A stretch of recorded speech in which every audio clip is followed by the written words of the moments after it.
Subscribe करें और bell दबाएं ताकि कोई खबर रह न जाए।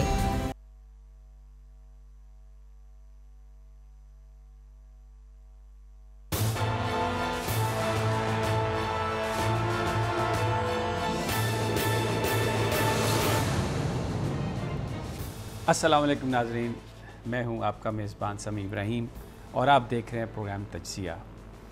बड़े ख़ासे लंबे अरसे के बाद आपसे आज मुलाकात हो रही है। पिछले 4-5 हफ़्ते आपसे मुलाकात नहीं हुई क्योंकि मैं कोरोना का शिकार हुआ और फिर वो जब अभी उसमें था बीमारी में तो वो ख़ासी सीरियस हो गई और हॉस्पिटलाइज़ होना पड़ा। एक मौके पर तो बहुत ही बुरी सूरत हाल थी, लेकिन तमाम दोस्तों आप लोगों की दुआओं की वजह से अल्लाह ताला ने एक नई ज़िंदगी अनायत की है। और ये जो आपसे अब गुफ्तगू है, मैं ये समझता हूँ, बिल्कुल मेरा ईमान है इस पर कि ये किसी की दुआ की वजह से ही ये ज़िंदगी मिली है और आप लोगों का बहुत बहुत इस हवाले से मैं शुक्रिया अदा करना चाहता हूँ। एक्सपीरियंस बहुत हुआ, तो एक सिर्फ़ ये कहूँगा तमाम देखने वालों को, उनसे ये दरख्वास्त करूँगा कि इसको बहुत संजीदा लें आप। ये कोरोना जो है, इससे आप लड़ नहीं सकते, इससे आप बच सकते हैं। बहुत ख़तरनाक बीमारी है, बहुत सारे लोग बहुत कैजुअली इसका ज़िक्र करते हैं। अभी खैर पाकिस्तान में अल्हम्दुलिल्लाह ये कम हुई है, वायरस वीक हुआ है थोड़ा, और फिर वो जो एक स्मार्ट लॉकडाउन है, लोग ख़ुद भी रिस्पॉन्सिबल हुए हैं। तो आपसे ज़्यादा टाइम नहीं लूँगा इस इशू पर, आपसे ये इस्तदा है कि आप ज़रूर एहतियात करें। यही इससे बचने का तरीका है। अब तो टेस्टिंग वगैरह शुरू हो गई है, वैक्सीन की आखिरी मरहले में चली गई है और ख़बरें ये आ रही हैं कि सितंबर में शायद कुछ वैक्सीन अवेलेबल भी हो सकती है। बहरहाल let's keep our fingers crossed और अल्लाह से दुआ करें कि हम सब को वो इससे महफूज रखें।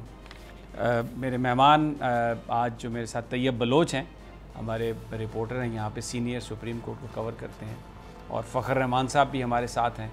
ये भी बहुत जय्यद सहाफ़ी हैं, बड़े ज़बरदस्त, और सुप्रीम कोर्ट और जो सियासी मामलात हैं, फ़ॉरेन ऑफिस के मामलात हैं, उन पर इनकी बड़ी गहरी नज़र रहती है। तो आज जो प्रोग्राम में हम जो ज़िक्र करेंगे वो बुनियादी तौर पर एक जो सवाल अपोजिशन उठा रही है कि इमरान खान साहब नाअहल हो चुके हैं, इमरान खान साहब सिलेक्टेड हैं, इमरान खान साहब की जो गवर्नेंस है वो बड़ी कमज़ोर है और बस उसको तब्दील हो जाना चाहिए। और अगर आप अखबारात देखें, अगर आप मुख्तलिफ़ टॉक शोज़ को सुने, अपोजिशन लीडर्स को सुने, तो आपको ऐसा लगता है कि ये जो सारे के सारे जो मसाइल हैं ये इमरान खान ने पैदा किए हैं। तो इन पर ज़रा आज बात करेंगे एक एक करके। पिछले दिनों एक कंट्रोवर्सी हुई थी जिसमें सबसे पहले तो इमरान खान पर यह इल्ज़ाम लगाया गया कि उन्होंने ओसामा बिन लादेन के हवाले से एक बयान दिया और वो बड़े मजहबी हैं। अपोजिशन के लीडर बाहर अमेरिका में जाकर ये बात किया करते थे और ये उन्होंने कहा कि दहशत गर्दों को वो सपोर्ट करते हैं इमरान खान साहब।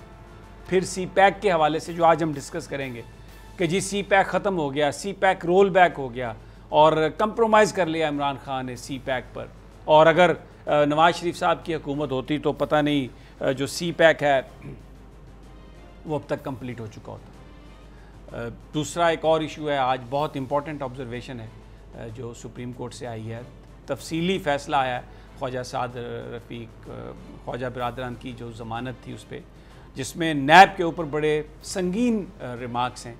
जस्टिस मकबूल बाकर बड़े सीनियर जज हैं और नैब के उन्होंने शिकायत की है कि रवैया जानिबदाराना है और ख्वाजा बिरादरान पर उन्होंने कहा है कि केस बनता ही नहीं है।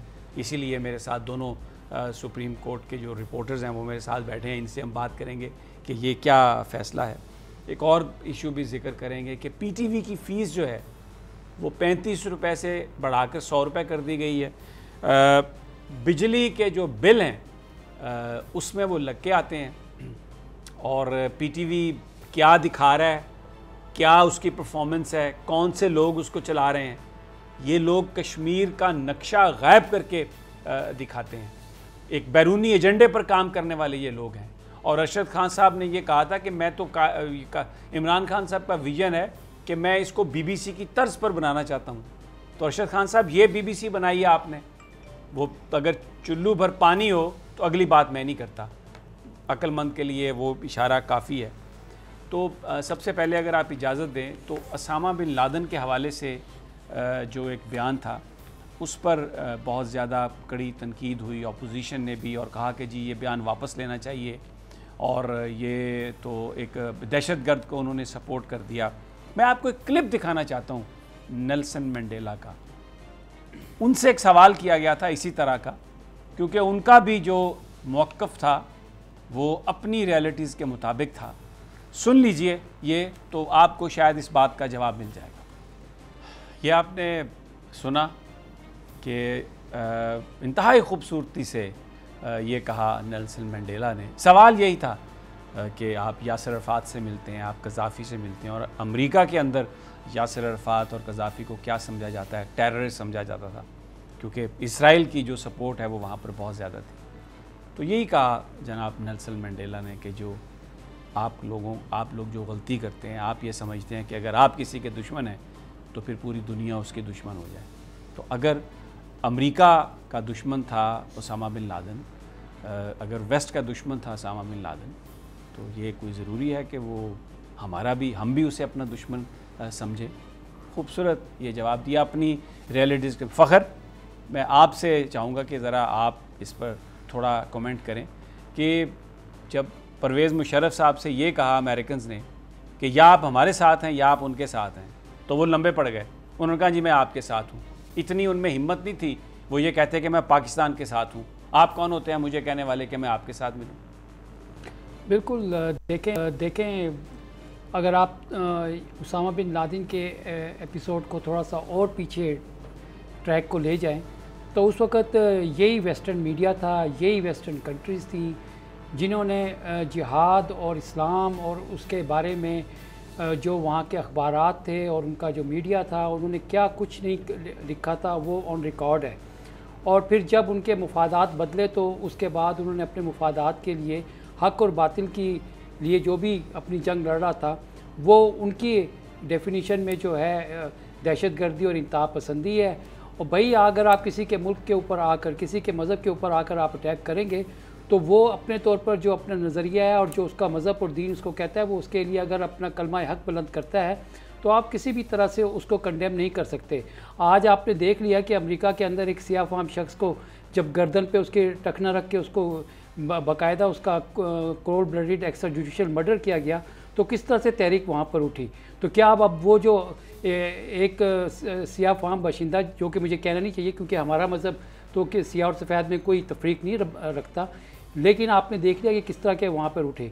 तो इसी तरह से कल जब इन्हीं वेस्टर्न सोसाइटी में जब मुसलमानों को कत्ल गारत किया गया तो उसको उन्होंने कहा कि नहीं, इसको हम क्रिश्चियन दहशतगर्दी नहीं कह सकते, हम इसको सुप्रीमेसिस्ट और या इस तरह का उन्होंने नाम दिया था। तो यहाँ पर जब हम खड़े होकर किसी के मुफादात के लिए और किसी के लिए हम मौक़िफ़ इख्तियार करेंगे, कतई नज़र इसके कि हमारा अपना मज़हब क्या कहता है, तो वज़ीर-ए-आज़म इमरान खान ने कौन सी ऐसी, बिल्कुल ये बात आप मैं समझ गया। मुझे ये बताइए तैयब कि पूरी दुनिया ये तस्वीर देखती है कि एक छोटे मासूम बच्चे के सामने उसके नाना को कश्मीर में शहीद कर दिया जाता है। रियासती दहशतगर्दी कश्मीर के अंदर इतनी ज़्यादा है, लड़कियों को, नौजवान लड़कियों को रेप किया जा रहा है, नौजवानों को अगवा करके मारा जा रहा है, फ़लस्तीन के अंदर जुल्म हो रहा है। ना उस इसराइली हुकूमत को कोई दहशतगर्द कहता है, ना इस मोदी को कोई कहता है कि दहशतगर्द। उल्टा डोनाल्ड ट्रंप ये कहता है कि भारत और अमेरिका वो वैल्यूज़ शेयर करता है जो ह्यूमन राइट्स की ज़मानत देती हैं। ये ह्यूमन राइट्स की ज़मानत है। फिर यही अमेरिका वाइट हाउस में जब मुजाहिदीन थे ये तालिबान, तो रोनाल्ड रेगन ने उन्हें वहाँ पर इनवाइट किया। पूरी दुनिया के सामने वो इमेजेस और तस्वीरें अभी तक ज़िंदा हैं। इन्हीं मुजाहिदीन को वो ये कहते थे कि ये एक उम्मीद की ये किरण है और ये दुनिया को आज़ादी की तरफ ले जा रहे हैं। और पाकिस्तान ने मदद की, सब कुछ किया। पूरी दुनिया के जब जहादी यहाँ पे जमा किए गए और उस वक्त अमेरिका ने वो सारी उसकी फंडिंग दी, तब तो वो बिल्कुल ठीक था, इसलिए कि वो उनके मफादात के तहत काम कर रहा था। लेकिन अगर पाकिस्तान अपना मफाद देखते हुए फैसला करे तो ये जो सारे चापलूस हैं, ये जो सारे स्टूजेस हैं, ये जो सारे सियासी कायदीन जो दर हकीकत जिनकी डोरें कहीं और से हिलती हैं, यहाँ पर वो पाकिस्तान की बात करते हैं। तो मुझे ये बताइए कि जो मोदी है, जो डोनाल्ड ट्रंप है, जो इसराइली हैं, जो वो जुल्म कर रहे हैं, क्या वो उसामा बिन लादेन से कम जुल्म है? नहीं, बिल्कुल बिल्कुल वो जुल्म कर रहे हैं और बहुत ज़्यादा जुल्म कर रहे हैं। जैसे कि आपने पहले भी बात की, फ़खर साहब ने भी इस चीज़ को क्लेरिफाई की और बड़ी उससे असल में समी साहब बात ये है कि वो सिर्फ डेफिनेशन चेंज करते हैं। जब उनके मफाद थे तो उस वक्त यही जिनको आज वो दहशतगर्द कहते हैं, उस वक्त ये मुजाहिदीन थे। फिर जब उनके मफाद उनसे ख़त्म हो गए तो वो फिर मुजाहिदीन जो है वो दहशतगर्द हो गए। फिर इसी तरीके से अगर हम कश्मीर की बात देखें, फ़लस्तीन की बात देखें, तो वहाँ पे ना ही आलमी मीडिया और इवन के पाकिस्तान में भी आप देख लें कि कौन ऐसा पार्टी है या कौन ऐसा है जो उन कश्मीरियों के लिए जो हक़ है हमें आवाज़ बुलंद करने का वो हम करते हैं, बिल्कुल भी नहीं करते। फ़लस्तीन के लिए हम आवाज़ बुलंद करते हैं, नहीं करते। उन्होंने तो अपने तौर के ऊपर क्योंकि हर मुल्क का अपना मफाद होता है। अमेरिका का मफाद चूँकि भारत के साथ है, भारत एक बहुत बड़ी मईशत उसको वो समझता है और वो चीन के लिए उसको तैयार कर रहा है। तो इसी वजह से भारत जितने भी इंसानी हकूक़ की खिलाफ वर्जी करे, चाहे वो कश्मीर में हो, चाहे वो ख़ुद भारत के अंदर मुसलमानों के साथ हों, तो कभी अमेरिका या वेस्टर्न जो कंट्रीज़ हैं जो आलमी हकूक़ की बरहरा दुनिया में अपने आप को चैंपियन समझती हैं, वो कभी जो है वो भारत की जो है वो मजम्मत नहीं करेंगी क्योंकि उनके मफाद वाबस्ता है। और इसी तरीके से फ़लस्तीन में जो कुछ हो रहा है इसराइल के साथ, चूँकि उनके मफाद वाबस्ता है तो वो फ़लस्तीन के हक़ में भी जो है वो नहीं बोलेंगे। और इसी तरीके से जो पाकिस्तान में कुछ ऐसे एलिमेंट्स और कुछ ऐसी पोलिटिकल पार्टीज़ भी हैं जो वेस्टर्न नरेटिव जो वेस्ट ने हमें आलमी इंसानी हकूक़ का जो ख़ुद को चैम्पियन कहता है और फिर उसने जो अपनी मुख्तलिफ NGOs के ज़रिए और मुख्तलिफ ऑर्गेनाइजेशंस के ज़रिए जो उन्होंने पाकिस्तान में नरेटिव दिया हुआ है, उस नरेटिव को वो सपोर्ट करते हैं और उसके लिए वो अपने मुल्क और अपने इदारों पर भी हमला करने से बाज नहीं। यहाँ पर मैं एक ऐड करूँगा समी साहब, आप देखें 14 मासूम कश्मीरी जो हैं वो लाइन ऑफ कंट्रोल के इस पार जो हैं भारत की बिलाइश्ताल फायरिंग की वजह से जो है वो सिविलियन आबादी को निशाना बना रहा है, शहीद हो चुके हैं, 100 से ज़्यादा ज़ख्मी हो चुके हैं। आप मुझे बताएं ये जो हमारे सियासी कायदीन हैं इनकी तरफ से कौन से मजम्मती बयान सामने आया है? और यही जो वेस्टर्न वर्ल्ड जो है इनकी तरफ से जो लातादाद वहाँ पे ख़वातीन का रेप हो चुका है मकबूजा कश्मीर में, 1 साल होने को आ गया, वहाँ पे कर्फ्यू चल रहा है और एक्स्ट्रा जुडिशल किलिंग्स हो चुकी हैं। कितनी दफ़ा आपने देखा है कि इन तमाम मजालिम की जो है ना ये बात आपकी बिल्कुल सही है। कभी हमने वो इस तरह का बयान नहीं देखा, वेस्ट वाले तो ख़ास तौर पे नहीं बोलते। लेकिन जब ये इमरान खान साहब का बयान आया तो बहुत सारे उनके एडवाइज़र अपनी तरफ से एक वो जो सो कॉल्ड डैमेज कंट्रोल, क्योंकि उसमें मुझे एक टेंडेंसी नज़र आई कि जो लोग बाहर से आए हैं और फिर जब ये गवर्नमेंट ख़त्म होगी तो उनका मुस्तकबिल फिर बाहर ही है। उन्होंने बहुत कोशिश की कि किसी तरीके से इसको हम इस तरीके से मैनिपुलेट करें। अब मैं नाम नहीं लेता, आपने सारे उनके बयानात भी देखे हैं, सब कुछ देखा है कि वो किस तरीके से अपने जो बाहर के मास्टर्स हैं उनको भी खुश करने की कोशिश कर रहे थे और यहाँ की जो रियलिटीज़ हैं उनके साथ भी लग रहे थे। बहरहाल जो किसी भी पाकिस्तान के जो कायद में इतनी हिम्मत और जुर्रत होनी चाहिए कि वो पाकिस्तान की रियलिटीज़ के मुताबिक फ़ैसला कर सकें। और ये बात कि अगर कोई अमेरिका का दुश्मन है, अगर कोई भारत का दुश्मन है, तो इसका मतलब है कि हम भी उसे अपना दुश्मन बना लें, ये कोई बात नहीं है। इमरान खान तालिबान के हवाले से, जो अफ़गानिस्तान की जो लड़ाई थी उसके हवाले से पहले दिन से उनका एक मौक़िफ़ था और वो ये कह रहे थे कि ये जिस अंदाज़ में हम इसमें चले गए हैं इसने पूरे ख़ित्ते को मुतासर किया और ये हमारी लड़ाई नहीं है। इस तरीके से कोई मुसलमान किसी दूसरे मुसलमान के साथ इस तरह नहीं लड़ता। और जब ये बयान आया तो उसने जो हमारी पॉलिटिक्स की जो मुनाफ़कतें हैं उसको खोल के रख दिया। बहुत सारे मैं दानिश्वर भी देख रहा था, उसामा बिन लादेन जी एक दहशतगर्द है। ओ भाई, उसामा बिन लादेन एक दहशतगर्द हो सकता है, मैं यहाँ पर बैठकर उसकी कोई पॉलिसीज़ को डिफेंड नहीं कर रहा, लेकिन मैं ये कह रहा हूँ कि जो लोग उसको दहशतगर्द कह रहे हैं वो क्या कर रहे हैं? मासूम बच्चों को रियासती पावर के ज़रिए मार रहे हैं, ख़वातीन को मार रहे हैं, इलाके पर ज़बरदस्ती काबिज़ हैं और इतना बड़ा इम्पैक्ट है उसका। तो वो कौन है? तो फिर हम उनके साथ क्यों हैं? उनके पास हम क्यों जाते हैं? तो मेरा ख्याल है कि ये चीज़ें जो थी उसने हमारी जो सोसाइटी के अंदर जो ये मुनाफ़क़त पर मबनी जो पॉलिटिक्स है और ये जो सो कॉल्ड हमारे लीडर बने हुए हैं इनकी जो हकीकत है उसको एक्सपोज इसने किया। समी साहब, जो कल कुलभूषण यहाँ पे दहशतगर्दी कर रहा था उसको भेजने वाले मोदी को तो यहाँ पे अपने घर के अंदर बुलाकर और उसको ज़ाती जो फंक्शंस थे उसके अंदर मेहमान खुसूसी बनाया गया था। एक दफ़ा भी आपने देखा है कुलभूषण यादव की मजम्मत की गई है? और दूसरा ये कि उल्टा ये कहा गया था कि जनाब इसको छोड़ दिया जाए, जिसने पाकिस्तान के अंदर हज़ारों दहशतगर्दी के मंसूबे जो थे वो किए और उसके बाद उनको अमली जामा बनाया। और आज भी आप देख लें बलूचिस्तान में क्या हो रहा है, BLA को कौन माली में इमदाद दे रहा है और BLA की कौन सरपरस्ती कर रहा है, सारे सबूत हमारी इंटेलिजेंस एजेंसीज जो हैं, हमारी हुकूमत जो है वो सामने लेकर आ गई है। कौन सा मुल्क आपके साथ यहाँ पर खड़ा है? इस पे भी ये अब आपने ये इशू छेड़ दिया है तो मैं इस पर थोड़ी सी बात कर लेता हूँ। बलूचिस्तान में एक मिसिंग पर्सन का इशू है, उस इशू के हवाले से इतने गलत फिगर्स जाते हैं, हज़ारों की तादाद में जी मिसिंग पर्सन है। तो काकड़ साहब, अनवार काकड़ हमारे एक दोस्त हैं, सेनेटर हैं, उन्होंने सेनेट में एक स्पीच की है। अगर ज़रा उस स्पीच को आप सुनवा सकें तो वो भी इसकी हकीकत खोल रहे हैं कि ये कितने मिसिंग पर्सन हैं और किस तरह से इस चीज़ को पेश किया जाता है। ज़रा ये भी सुन लें ज़रा। इनफोर्स डिसअपीयरेंस की बात की गई, हम में ये जुर्रत है जनाब। मैं ये देखता हूं कि काश मेरे फाजिल दोस्तों में भी ये जुर्रत हो कि वो भी सच बोल सके। इनफोर्स डिसअपीयरेंस कमेटी जो UN की है, वो तादाद जो बलूचिस्तान के हवाले से बता रहे हैं वो 50 है।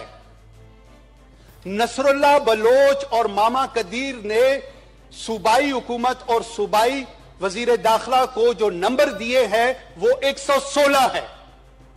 कहां है ये 5000 और 7000 अफराद? बताएं, हमें बताएं। There is a method to the madness. जब कोई शख्स या उसके मुतालिक ये इल्जाम लगता है कि वो इनफोर्सली डिसअपीयर हो चुका है, तो UN से लेकर तमाम स्टेट्स एक मैकेनिज्म रखती हैं। वो आपसे कोई बुनियादी इंफॉर्मेशन लेती हैं कि उनके पेरेंटेज क्या है, उनके भाई बहन कौन है, उनकी एक्सटेंडेड फैमिली क्या है। ये हमें 10,000 नाम दे देते हैं और कहते हैं ये डिसअपीयर्ड है। इस तरह नहीं होता। जब आप उनसे पूछते हैं कि जनाब ये तरीकाकार है, तो कहते हैं जी खौफ से लोग नहीं देते। पाकिस्तान की पार्लियामेंट में खड़े होकर आप पाकिस्तान की रियासत को मुजरिम गर्दानते हो, इस पे खौफ नहीं आता। पूरी दुनिया में खड़े होकर पाकिस्तान को ब्लेम करते हो, उस पे किसी को खौफ नहीं आता। यहां पे एक ऑर्डिनरी पॉलिटिकल एक्टिविस्ट से खड़े होकर न्यूयॉर्क टाइम्स तक आर्टिकल छपते हैं, इस पे किसी को खौफ नहीं आता। जब आप उस मेथड के तहत इनफोर्स डिसअपीयरेंस के लोगों का पता कराते हैं तो खौफ को आर्गुमेंट बनाते हैं। खौफ नहीं है जनाब चेयरमैन, एजेंडा है। और उस एजेंडा के सामने हम सब रेजिस्ट करेंगे। यहां पे सिविल सुपरमेसी है, यहां पे जमहूरी एक इलेक्टेड हुकूमत है, वफाकी हुकूमत भी इलेक्टेड है, सूबाई हुकूमत भी इलेक्टेड है। अगर वोट के जरिए इनकी अभी आपने ये गुफ्तगू सुनी तैयब बलोच, आप मिसिंग पर्सन के हवाले से आपका एक अपना ओपिनियन भी है और आप चीज़ों को मॉनिटर भी करते हैं जी। ये आपने गुफ्तगू सुनी काकड़ साहब की कि किस तरीके से नंबर को एग्जेजरेट किया जाता है, बढ़ा चढ़ा कर पाकिस्तान की रियासत को, पाकिस्तान की फ़ौज को, पाकिस्तान की एजेंसीज़ को बुरा भला कहा जाता है। मैं देख रहा था चंद दिन पहले कुछ ट्वीट्स चल रहे थे, वो जो नेशन के एडिटर हैं सलमान मसूद साहब, वो क्योंकि न्यूयॉर्क टाइम्स के भी रिपोर्टर हैं, तो वो उन्होंने कहा जी वो एक बंदा मेरे घर में आया, शायद वो सेल फ़ोन पर लोगों को पता नहीं कुछ बता भी रहा था और बस वो आज़ादी सहाफ़त का इशू बन गया और फिर वो डॉन माफिया और वो सारे लोग जो थे उसी पे ट्रेंड और ट्वीट पे शुरू हो गया कि जनाब ये क्या हो रहा है।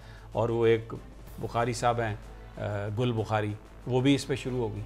तो ये जो एक पाकिस्तान की रियासत को बदनाम करने के लिए पाकिस्तान के अंदर वो जो एक 5th जनरेशन वॉरफेयर है, क्या कहेंगे? जी समीर साहब, बिल्कुल ऐसा ही है कि चूँकि जो 5th जनरेशन वारफेयर या इसे हाइब्रिड वार भी कहा जाता है, तो उसमें दुश्मन जो है वो नज़र नहीं आता और दुश्मन बाहर बैठ के जो टारगेट स्टेट होती है, यानी पाकिस्तान जो उनके टारगेट पे है, तो वो पाकिस्तान के अंदर से ही कुछ ऐसे एलिमेंट्स पैदा करते हैं कि जो उनके एजेंडे को उनके एजेंडे को मज़ीद यहाँ पे तक़वियत दे के, जैसे कि वो काकड़ साहब जिसकी आप स्पीच सुनवा रहे थे, वो भी यही कह रहे थे कि ये एक एजेंडा है और हम इसको नहीं चलने देंगे, हम इसकी मुज़ामत करेंगे। तो वो एजेंडा जो होता है, उस एजेंडे को पाकिस्तानी लोग ही उसको आगे बढ़ा रहे होते हैं और उसके तहत आपने देखा और हमने भी देखा कि पॉलिटिकल फोर्सेस भी साथ फिर उनकी हम नवाब बन जाती हैं, NGOs भी हम नवाब बन जाती हैं, फिर ह्यूमन राइट्स की जितने चैम्पियंस ऑर्गेनाइजेशंस वर्क कर रही हैं वो सारा कुछ करके तो एक स्टेट के ऊपर या उसके रियासती इदारों के ऊपर जो है वो बाकायदा एक प्रेशर डाला जाता है। तो पाकिस्तान में और यही प्रेशर जो है हम देखते हैं कि हमारे रियासती इदारों के ऊपर खासकर ये रियासत इतनी कमज़ोर क्यों है तैयब, मैं कह रहा हूँ इतनी कमज़ोर क्यों है? यहाँ पर खुलेआम जिस तरह आप ज़रा करके देखें ना, अमेरिका में अमेरिकी स्टेट के ख़िलाफ़ बात, इंडिया में करके देखें ना, वहाँ पर इंटेलेक्चुअल्स ने बहुत बड़ी तादाद में ख़त लिखा मोदी को, उन्होंने उन तमाम इंटेलेक्चुअल्स राइटर्स के ख़िलाफ़ पर्चा दर्ज कर दिया कि तुम होते कौन हो ये कहने वाले कि ये यहाँ पर हिंदुआता एक्सक्यूज़ मी, के हिंदू सोच जो है वो परवान चढ़ रही है। तो हमारे यहाँ क्यों नहीं कुछ होता? हमारे यहाँ चूँकि इस वजह से नहीं होता कि हमारे यहाँ जो एजेंडा है, अगर मैं खुल के कहूँ कि वो जो एजेंडा है वो बहुत ज़्यादा यहाँ पे तक़वियत है और हमारा तमाम स्कूल एक एजुकेशन सिस्टम वो सारा उस एजेंडे पे है और हमारे जितने भी पढ़े लिखे और जितने भी इंटेलेक्चुअल बन जाते हैं वो उस इंडिविजुअलिज़म, वो उस लिबरलिज़म को ही फॉलो करते हैं और उसी की तरवीज करते हैं। और फिर जो आपने एक बात की कि यहाँ पे स्टेट क्या कर सकती है? अब स्टेट रियासत के इदारे जो हैं वो अपनी रियासत के ऊपर तो अपने शहरियों के ऊपर तो चढ़ाई नहीं कर सकते, इस वजह से वो पहलू तय कर लेते हैं कि ठीक है जो जैसा भी कह रहा है कहता रहे। इस वजह से वो अपने जो उनका दायरा है, जो जुरिस्डिक्शन है, उससे बाहर नहीं जाते। ऑलरेडी उनके ऊपर इतना ब्लेम लगा दिया गया है कि वो जुरिस्डिक्शन से बाहर जाके या एक्स्ट्रा जुडिशल किलिंग कर रहे हैं, मिसिंग लोगों को मिसिंग कर रहे हैं, तो इसी वजह से वो फिर अपने हदूद में रहने पर मजबूर होते हैं। ठीक है तैयब, आपका पॉइंट ऑफ व्यू अपना है, इस बात की समझ नहीं आ रही कि रियासत जो है वो किस तरह से कमज़ोर हो सकती है। अगर कोई कानून की वायोलेशन कर रहा है, रियासती इदारों को बरमला बुरा भला कह रहा है और नज़र आ रहा है कि एजेंडे की बुनियाद पर कह रहा है, तो उससे खौफजदा होने की क्या ज़रूरत है? अगर आप उसके ख़िलाफ़ एक्शन नहीं लेंगे तो कहानी तो आगे जाएगी। यहाँ पर मुझे ब्रेक लेनी है, लेकिन जब ब्रेक से वापस आते हैं तो एक और जो प्रोपेगेंडा शुरू किया गया था जी, उस्मान बुज़दार जा रहे हैं और यार लोगों ने अपने अपने उम्मीदवार भेजने और उनको बढ़ाना शुरू कर दिया था। तो अब लेकिन और बड़े टॉक शोज़ और बड़े कॉलम सब कुछ के जी जा रहा है उस्मान बुज़दार जा रहा है, लेकिन नहीं गया है उस्मान बुज़दार और किसी को कुछ शर्मिंदगी नहीं है। और वो बड़े बड़े जय्यद सहाफ़ी अब ये कह रहे हैं कि जी वो बस एक मौका और मिल गया, यानी किसी को कोई, मैं समझता हूँ कोई शर्म भी नहीं आ रही कि हमने ये चीज़ कही थी तो इस पर हम कुछ माज़रत ही कर लें या कुछ सच बयान कर दें। अभी भी नई नई तौजीहात। हुआ क्या वज़ीर-ए-आज़म के दौरा लाहौर में, आपको पूरी उसकी तफसील देते हैं, लेकिन एक छोटे से वक्फे के बाद।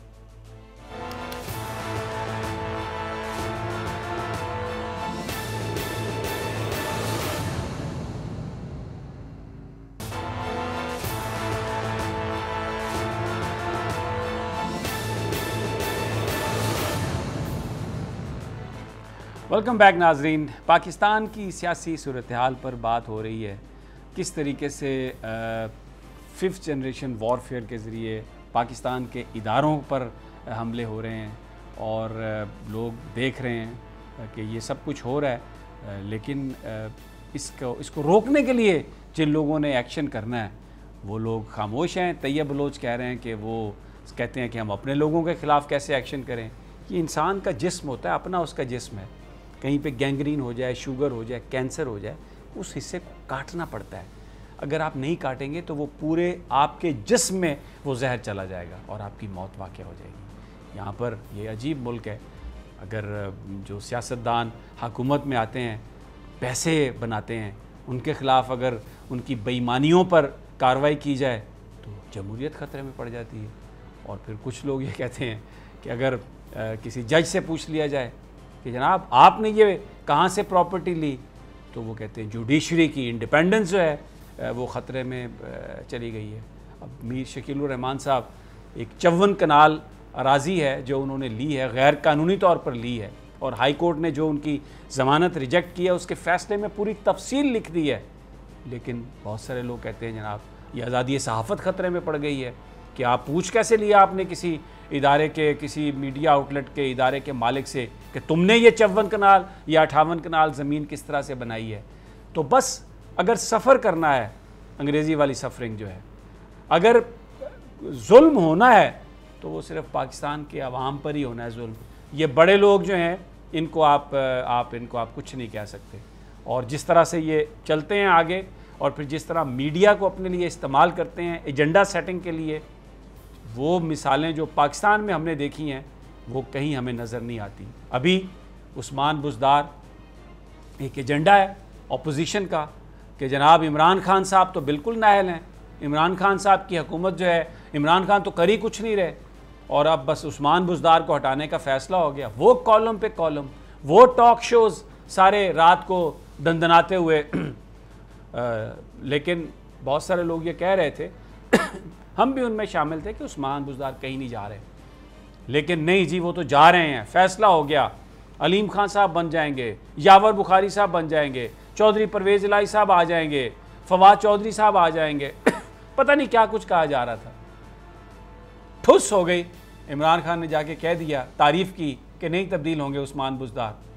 तो अब ये कहना शुरू कर दिया बस आखिरी टाइम पे एक मोहलत दे दी गई है और बस अब ये फिर आखिरी टाइम, यानी इतनी ढिठाई से झूठ बोलते हैं, इतनी बेहयाई से झूठ बोलते हैं लेकिन उस पर शर्मिंदा नहीं है। एक एडिटर इन्वेस्टिगेशन है जिन्होंने ये ख़बर दे दी कि फ़रोग नसीम साहब अभी भी वजारत कानून में बैठते हैं।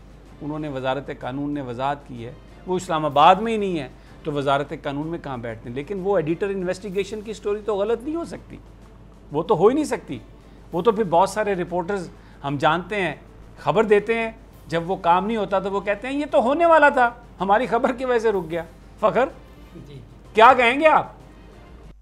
देखिए समी साहब, ये वाहिद अपोजिशन मैंने देखी है जो हुकूमत के इत्तेहादियों को प्रोवोक कर रही थी कि चलो जी 4 वो BNP मैंगल जो है उसके लोग साइड पर हो गए हैं तो काफ लीग जो है ना वो भी बैठ जाए। और फिर उसके बाद इतनी गर्मी में -1 का फार्मूला उनको याद आ गया और वो ये कहते फिर रहे थे कि जी लो जी गए और वो सारे जो मफरूज़े थे वो हवाई किले साबित हो गए, जैसे इंग्लिश में कहते हैं building Castle's in the air.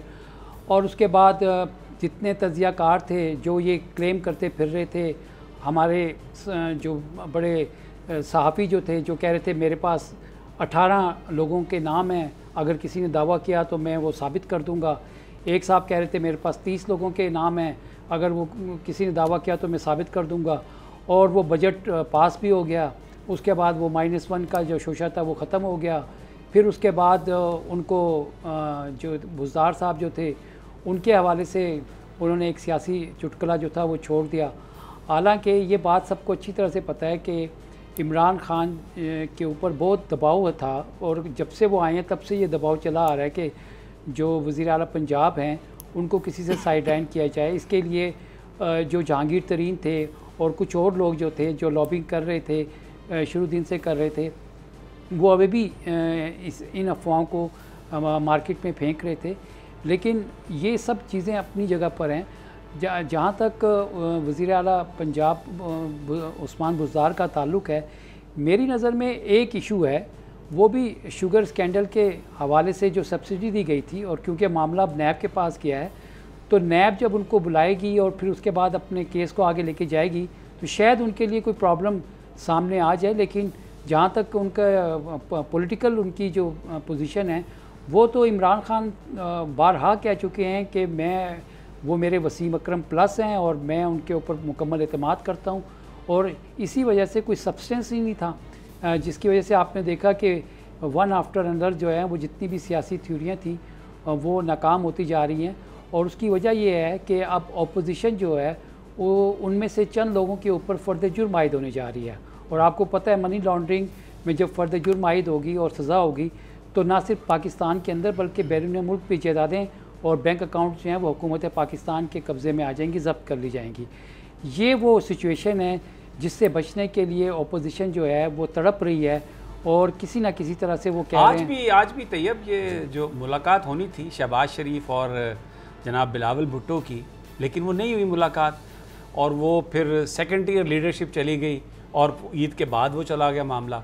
Shahbaz शरीफ साहब ने तो कहा कि उनकी तबीयत बहुत ख़राब हो गई है, डॉक्टर्स ने कहा कि अगर आप बाहर निकले तो आप बिल्कुल पत्थर के हो जाओगे, जम जाओगे, तो आपने तो बाहर निकलना ही नहीं है। तो ये नून लीग ऐसा लग रहा है कि ये कोई ऐसी मूवमेंट से गुरेज कर रही है जिसमें कोई सख्त मुकाबला कुछ हो जाए इमरान खान साहब से। और जो मेरी बात हुई है कुछ लोगों से, उनका ये कहना है कि क्योंकि 25 अरकान जो हैं नून लीग के, वो इस वक्त राब्ते में हैं पंजाब के वज़ीर आला से, और नून लीग ने इसलिए थोड़ा अपने आप को रोका है कि अगर ये 25-30 लोग इन बल्क किसी इनकी कार्रवाई की वजह से रिएक्शन के तौर पर अगर बुज़दार साहब अपने साथ मिला लेंगे तो उससे पंजाब में जो पॉलिटिकल नुकसान होगा मुस्लिम लीग नून को वो बहुत ज़्यादा होगा। और पीपल्स पार्टी ये चाहती है कि किसी तरीके से नून लीग उनके साथ आए, वो एक मूव करें और जो इनका स्प्लिंटर ग्रुप है वो टूटे, ताकि जो मुस्लिम लीग नून का जो गुब्बारा है उससे हवा निकले। आप क्या कहते हैं? जी समीर साहब, बिल्कुल ऐसा ही है, क्योंकि ये बिलावल भुट्टो का दूसरा दौरा है। पहले दौरे पे भी जब वो गए थे तो उस टाइम शेरी रहमान और कमरुज़्ज़मान कहरा ने ख़ुद फ़ोन किया शहबाज शरीफ को, लेकिन शहबाज शरीफ जो है वो लेतो लाल से उन्होंने काम लिया और पेश नहीं हुए। फिर उसके बाद आपको याद होगा कि जो शायद खाकान अब्बासी हैं उन्होंने बाकायदा बिलावल से माफ़ी भी मांगी। फिर उसके बाद अब बिलावल दोबारा गए हैं और फिर शहबाज शरीफ खुद आने की बजाय फिर वो सेकेंडरी उन्होंने भेज दी है। तो इसी वजह से जैसा कि वो कहा भी जा रहा है कि एक भाई मुल्क से बाहर है और दूसरा घर से बाहर नहीं निकलना चाहता। तो बिल्कुल सूरत हाल ऐसी ही है। और बिल्कुल आपने ठीक फरमाया कि हो सकता है कि नून के ऊपर जो प्रेशर है वो ये समझ रही है कि अगर हम बाहर आके फोर फ्रंट पे या पीपल्स पार्टी के साथ मिलके खेलते हैं तो कहीं हमारे वो जो MNAs हैं, जो MPAs हैं, जो फॉरवर्ड ब्लॉक की कहानी चल रही है, कहीं वो ना बन जाए और फिर हमें लेने के देने ना पड़ जाए। एक वजह ये है। दूसरी वजह ये भी है कि PMLN की जो क़यादत है वो चूँकि क़यादत सामने है ही नहीं, उनको कारकुनों को लीड करने वाला कोई नहीं है, क्योंकि एक भाई बाहर बैठा हुआ है, दूसरा जो है वो केसेस की डर की वजह से, जैसे फ़खर साहब भी कह रहे थे कि मनी लॉन्ड्रिंग के केसेस जो है इनके ऊपर बनेंगे या वो इनके ऊपर फ़र्द जुर्म ऐद होगी, तो इस वजह से वो खुद प्रेशर में है और वो निद्दे के ऊपर या जिसे हम कहते हैं कि फोर फ्रंट पे पीपल्स पार्टी के साथ मिल के नहीं खेलना चाहते। और तीसरी बात ये भी पॉसिबल हो सकती है कि वो शायद इस वजह से भी नहीं कि शायद अगर वो पीपल्स पार्टी के साथ मिल के एक मुज़ाहमती तहरीक लॉन्च करते हैं तो कहीं फिर ऐसा ना हो कि मुस्लिम लीग नून जो है उसकी स्पेस पंजाब के अंदर फिर पीपल्स पार्टी ना ले ले। तो ये वो सारी चीज़ें हैं जिसकी वजह से PMLN जो है वो बज़ाहिर बयान तो दे देते हैं लेकिन अमली तौर के ऊपर इस अपोजिशन भी वो नहीं कर रहे और वो सामने भी आने से कतरा रहे। समीर साहब गश पढ़ रहे हैं, गश। और जिस तरह से बिलावल जो हैं वो आए दिन प्रेस कॉन्फ्रेंसेस करते हैं, कभी वो कोई इशू उठा लेते हैं, कभी वो कोई इशू उठा लेते हैं, तो ये गश पढ़ रहे हैं। मैं आपको एक बात बता दूं, पीपल्स पार्टी हो या नून लीग हो, इन में जो लोग करप्शन का जिनको सामने है, जिनके ऊपर मुकदमात हैं, अगर वो अपने आप को अलहदा कर नई लीडरशिप को आगे आने का मौका नहीं देंगे तो ये इसी तरह से आप देखते जाएंगे कि जिस तरह से पीपल्स पार्टी मार्जिनलाइज होगी सिंध में और मज़ीद आगे हो जाएगी, इसी तरह से ये जो नून लीग है ये भी इसका भी अंजाम यही होगा, क्योंकि अब वो जो लोग इलेक्ट होकर आए हैं उन्होंने अपने सियासी मुस्तकबिल का फैसला करना है और सियासत करनी है जो वो वादे करके आए हैं। और वो अब मॉरली आप मुझे बताएं नून लीग के मैनिफेस्टो में कहाँ पे लिखा है कि जो नून लीग के टिकट पर इलेक्ट होंगे वो अपने लीडर की करप्शन का दिफा हर जगह पर हर सतह पर करेंगे? बिल्कुल ठीक कह रहे हैं आप। यहाँ पर मुझे एक छोटा सा वक्फा लेना है, बस आते हैं। तो एक और जो बड़ा इल्ज़ाम खान साहब की गवर्नमेंट पर था कि जी वो CPAC को रोल बैक कर दिया गया है, CPAC के प्रोजेक्ट्स नहीं हो रहे। जनरल रिटायर्ड आसम सलीम बाजवा ने आज पार्लियामेंट में एक कमेटी के सामने दी है, ब्रीफिंग दी है अरकान असम्बली को CPAC के हवाले से। तो वहाँ पर जो अरकान असम्बली और मुख्तलिफ जो सियासी जमातों के कायदीन हैं उन्होंने क्या कहा बाद में वो आपको बताएंगे, लेकिन एक छोटा सा वक्फा।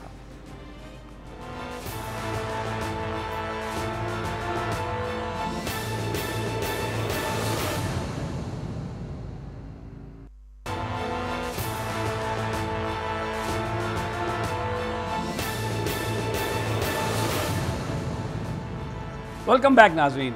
बड़ा जो एक इतराज़ अपोजिशन की तरफ से, नून लीग की तरफ से था कि जी सी पैक रोल बैक कर दिया गया। इमरान खान ने सी पैक रोल बैक हो कर दिया। हालांकि चाइना के साथ जो रिलेशनशिप है इस वक्त मिसाली रिलेशनशिप है। पाकिस्तान की फ़ौज, पाकिस्तान की सिविल क़यादत एक पेज पे है और सी पैक की जो गारंटी है वो पाकिस्तान फ़ौज ने दी है। बहरहाल आज एक ब्रीफिंग थी जो जनरल आसिम सलीम बाजवा ने दी, जो सी पैक अथॉरिटी के चीफ़ हैं, चेयरमैन हैं, और शहरी रहमान साहबा भी मौजूद थी, जमात इस्लामी के लोग भी मौजूद थे। अब मैं थोड़ा सा आपको वो बता देता हूँ कि उन्होंने, ये वही जमातों के लोग हैं जो अभी पिछले कई दिनों से ये इल्ज़ाम लगा रहे थे गवर्नमेंट पर कि जी सी पैक तो फारिग कर दिया इन्होंने, बिल्कुल ये तो बिल्कुल अमेरिका की गोद में बैठ गए हैं। ये जानकर मुतमईन हैं कि सी पैक दुरुस्त सिमत में जा रहा है। शहरी रहमान, सेनेट कमेटी अरकान तमाम सवालात के जामे जवाबात पाकर मुतमईन हैं, ये भी शहरी रहमान साहबा ने कहा। जनरल साहब की ब्रीफिंग से बहुत खुशी हुई, ये जमात इस्लामी के रहनुमा सिराजुल हक साहब का कहना था। कोई तो है जिसे पूरे पाकिस्तान के तामीर व तरक्की के मंसूबों, जोग्राफिए, मसाइल वसाइल का पता है। सिराजुल हक साहब, जानकर इंतहाई इत्मीनान हुआ, चेयरमैन सी पैक अथॉरिटी पूरी तरह बाखबर हैं। जनाब सिराजुल हक साहब, ऑरेंज लाइन 90% मुकम्मल है मगर बंद है, क्या ये कुछ सियासी मसला है? असद अशरफ साहब ने ये सवाल किया। ऑरेंज लाइन का कुछ सिविल वर्क रहता था, जल्द मुकम्मल हो जाएगा, आसिम सलीम बाजवा का ये जवाब था। सी पैक के हवाले से जो हो सकता है करेंगे, गलत वादे नहीं करेंगे, ये कहा जनाब आसिम सलीम बाजवा साहब ने। बलूचिस्तान के सेनेटर कबीर जो हैं उन्होंने बहुत शिकवे किए, उन्होंने बहुत सारे सवालात किए और उन सवालात का जो जवाब दिया उनमें आसिम सलीम बाजवा ने एक सवाल भी किया। मैं चाहता हूँ कि फ़ख्र या तैयब कोई भी अगर आप इस पर रिस्पॉन्ड करना चाहें कि 72 सालों में तरक्की ना होने का जवाब आप भी दें, आप वहाँ के लीडर्स हैं। यानी 70-72 साल यही सियासतदान मुख्तलिफ अंदाज में हुकूमतों में रहे हैं। अगर डिक्टेटरशिप भी थी तो भी ये हुकूमतों का हिस्सा थे। जमात इस्लामी ज़ियाउल हक के साथ भी थी। ये जो बहुत सारे जो कायदीन जो मुख्तलिफ जमातों में हैं, ये परवेज़ मुशर्रफ साहब के साथ थे। तो ये कहना कि जी 35 साल सियासतदानों के पास थे और 30 साल डिक्टेटर्स के पास थे, ऐसा नहीं है। वो डिक्टेटर्स जो थे उन्होंने हुकूमत इन सियासतदानों की मदद से की। अगर ये सियासतदान उनके साथ ना होते तो वो डिक्टेटर्स गवर्नमेंट नहीं कर सकते थे। ये मैं इसलिए मैंने आपको ये बात बताई है कि सी पैक के हवाले से जो बड़े इतराज़ात थे, जो बड़ी गुफ्तगू की जा रही थी, जो बड़े इल्ज़ामात लगाए जा रहे थे और जिन जमातों की तरफ से थे, पीपल्स पार्टी, फिर नून लीग और जनाब जमात इस्लामी भी उसमें बहुत आगे थी। तो जब वो आसिम सलीम बाजवा साहब ने ब्रीफिंग दी है तो उन्होंने वहाँ पर जो फरमाया वो मैंने आपको सुना दिया। फ़ख्र, क्या कहेंगे? समी मैं दो बड़ी अहम बातें आपके प्रोग्राम में डिस्क्लोज़ करना चाहता हूँ। ये लास्ट टाइम जब हमने प्रोग्राम किया था उस वक्त भी हमने बात की थी। सबसे इम्पोर्टेंट बात तो ये है कि पाकिस्तान ने अमेरिका को कोरा जवाब दे दिया है।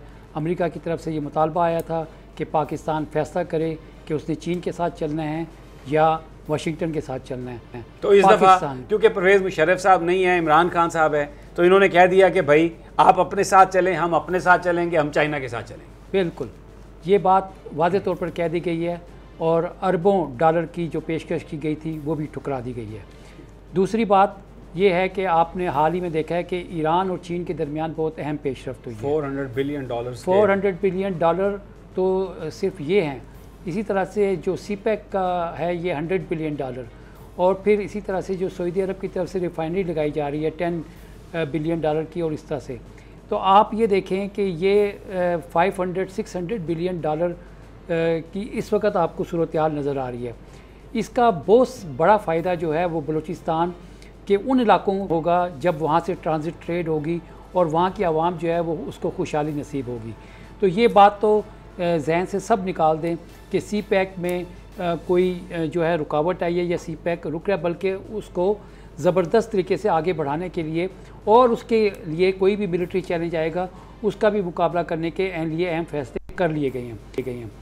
तीसरी बात, इस वक्त मैं आपको ये श्योरिटी के साथ कह रहा हूँ, इंतहाई काबिल एतमाद डिप्लोमेटिक सोर्सेज के ज़रिए से, कि अमेरिका ने चीन के ख़िलाफ़ एक घेरे को मज़ीद तंग करने के लिए एक सफारती मुहिम शुरू की है, और उसके अंदर जो पाकिस्तान जैसे ममालिक हैं वहाँ पर अपने जैसे पॉलिटिकल टाउट्स हैं उनके ज़रिए से एक प्लान जो है उसको लॉन्च किया था।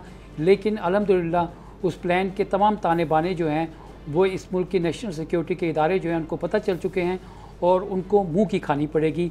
ये भी मैं आज आपके प्रोग्राम में बता रहा हूँ।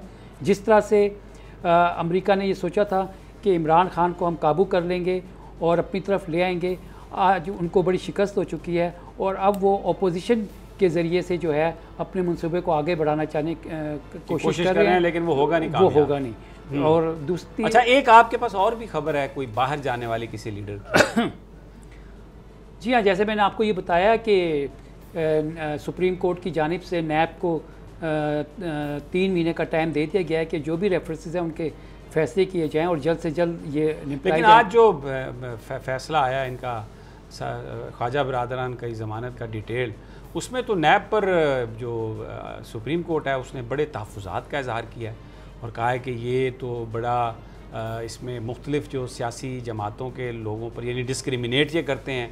बाज़ को अभी इंक्वायरी हो रही होती है तो उनको पकड़ लेते हैं, और ये जो ख्वाजा बरादरान का केस है ये तो बिल्कुल मेरिट पे है ही नहीं। आज तो सुप्रीम कोर्ट ने बिल्कुल नैज की धज्जियाँ उड़ा दी। बिल्कुल आप सही कह रहे हैं, इसमें बहुत सारी चीज़ें जो हैं वो चल रही हैं, और जैसा कि जो मैंने आपको बताया कि वो जो सुप्रीम कोर्ट का फ़ैसला था उसमें चेयरमैन नैब से भी रिपोर्ट मांगी गई है। लेकिन जो 2 पॉलिटिकल शख्सियात हैं जिसमें एक शहबाज शरीफ हैं और एक आसिफ अली जरदारी हैं, दोनों इस वक्त जो हैं पसे पर्दा आवाम से खुफिया होकर ये मिन्नतें कर रहे हैं कि दोबारा बाहर भाग जाएं, दोबारा बाहर निकल जाएं।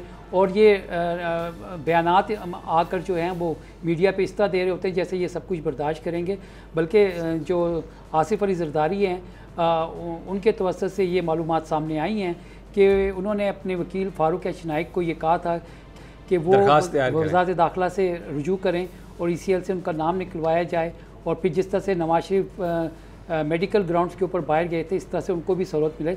लेकिन जो मेरी इत्तलात हैं हुकूमती ज़राए से वो ये हैं कि ना मरियम, ना शहबाज शरीफ, ना आसिफ अली जरदारी और ना कोई XYZ जो है वो किसी को अब बाहर जाने नहीं दिया जाएगा। और क्योंकि ये अगले महीने की 3 तारीख को फ़र्द जुर्म आयद होना है, और मेरे ख्याल में शहबाज शरीफ साहब का भी आगे 5 या 6 तारीख को उनकी पेशी है। मतलब अब कहानी जो है ख़त्म होने जा रही है। तैयब, योर लास्ट कमेंट, क्योंकि 40 सेकंड रह गए। जी बिल्कुल ऐसा है, लेकिन जो आपने पहले बात की वो चेयरमैन नैब वाले फैसले वाली, तो उस फैसले में जो जस्टिस मकबूल बाकर ने लिखा है तो उसमें तो उन्होंने वाज़ेह तौर के ऊपर कहा है कि पॉलिटिकल इंजीनियरिंग कर रही है नैब, और नैब जो है लोगों की शख्सी आज़ादी जो है वो सलब कर रही है। जब तक फ़र्द जुर्म ऐद ना हो उससे पहले किसी को गिरफ़्तार करने का हक़ नहीं है। लेकिन उनका ये कहना था कि हमने देखा कि बहुत सारे केसेस में ऐसा ही हुआ है, जबकि दूसरी साइड पे कुछ लोग हैं जिनके खिलाफ फ़र्द जुर्म भी ऐद हो चुकी है, केसेस भी बन चुके हैं, लेकिन नैब उनके ऊपर ध्यान ही नहीं दे रही। तो नैब का जो किरदार है वो सुप्रीम कोर्ट में मशकूक भी हो गया है। 1 लाख लाइन सभी साहब मैं कहूँगा कि जहाँ ये सब कुछ हो रहा है हुकूमत को भी चाहिए कि उसने बिजली के बिलों में कमी की बात की थी, माफ़ करने की बात की थी। आवाम बहुत तंग है और इस वजह से आप बिजली के कम बात कर रहे हैं, उन्होंने 100 रुपया लगा दिया उसका टेलीविज़न का टैक्स, 35 रुपये से। टीवी आपके पास है या नहीं? ये ऐसे नालायक लोगों का एक इज्तिमा अजीम है, 6000 लोग जो इकट्ठे किए हुए हैं PTV में, और अब वो 100 रुपया उनका वसूल करके उनको दिए जाएंगे। और वो जो साहब कहते थे कि मैं इसको BBC बनाऊंगा, वो अपने जो सारे कोई टेलीकॉम के जो लोग हैं, ये मोबाइल कंपनियों के जो लोग हैं, और एक और साहब जो इस्लामाबाद में, यानी आप देखें क्या इंटरेस्ट, वो कॉन्फ्लिक्ट ऑफ इंटरेस्ट कितना है। वो यहाँ पर नेटवर्क है उनका, केबल, वो जो यानी डिस्ट्रीब्यूशन, उनको भी वो ले आए हैं उसमें और बोर्ड में। और अब एक अजीब, यानी मैं हैरान हूँ इस बात पर, 100 रुपया टैक्स करवा दिया उन्होंने। ये देखने की ज़रूरत है। हालांकि एक बजाय इसके कि वो उसकी सूरत हाल को बेहतर करते, ये था कि कासमी साहब को निकाला गया है या वो फवाद साहब से वो वापस लिया गया है, तो शायद इसकी कोई इंडिपेंडेंट हैसियत बनेगी। लेकिन जो भी आता है इधर माल बनाने लग जाता है। कश्मीर का नक्शा तक ये दिखा नहीं सकते, और अब 100 रुपया इनके वसूल करके आई होप कि शायद कोई अदालत में जाए या सुप्रीम कोर्ट इसका कि ये डे लाइट रॉबरी जो है इन नालायक लोगों के लिए ये नहीं होनी चाहिए। सभी साहब सिस्टम ही बदल दें तो अच्छा ही। बहरहाल वो भी कल इंशाल्लाह उस पर भी बात करेंगे कि सिस्टम कैसे बदलने की बात हो रही है। दोस्तों नाजरीन इजाज़त दीजिए, माफ़ी चाहता हूँ अगर कहीं आवाज़ की कमी हो या कहीं खांसी आई हो, क्योंकि कमज़ोरी अभी तक है। इंशाल्लाह कल आपसे मुलाकात होगी। इजाज़त दीजिए, अल्लाह निगहबान।